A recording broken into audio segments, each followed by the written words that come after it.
Let's now focus on the sugar deal between Kenya and Uganda that has sparked a debate.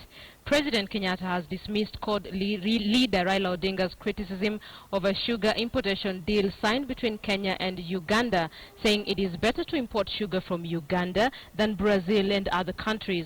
Raila had questioned the rationale behind the deal, urging the president to disclose the details of the deal that he says is sour and tasteless.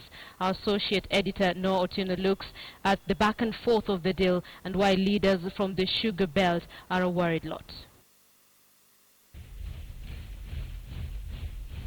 It is a deal that is said to have been struck between Kenya and Uganda during President Uhuru Kenyatta's 3-day visit there, and it had everything to do with sugar.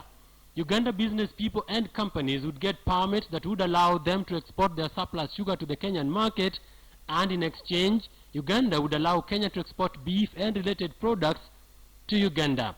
But as soon as details of that deal reached home, Kenyans who live in the sugar belt understand fully and painfully so the devastation that has been caused on their livelihoods by importation of cheap sugar from outside the country. That the president would actually strike a deal that would make it easy for cheap sugar to come into our market from Uganda is a matter that would border on economic sabotage. opposition leader Raila Odinga demanded for the details of the deal that he said was suspect and would lead to the collapse of the already struggling sugar industry in Kenya. The deal comes just months after the government bailed out ailing Mumia Sugar Company.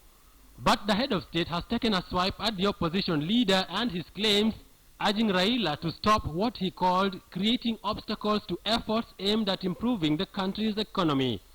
And I say this to my brother, and he is my brother, by the way, the leader of the opposition, Bwana Raila Odinga here.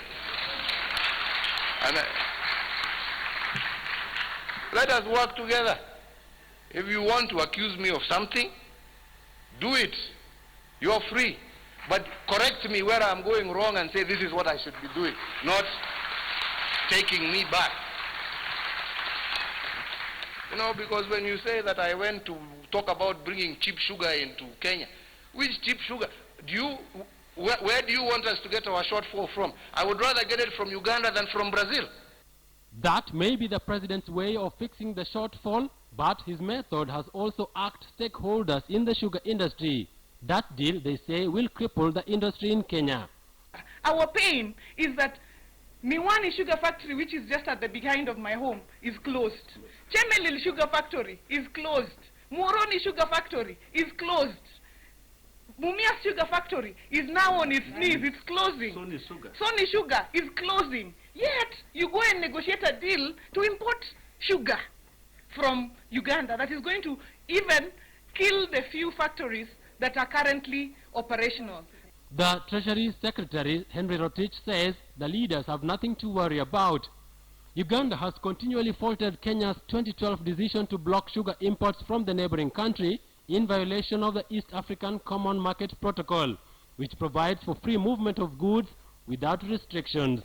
This latest deal may have calmed the waters between the two countries, but it may have opened a new battlefront with the opposition and stakeholders in the sugar sector. Noah Otieno, KTN News.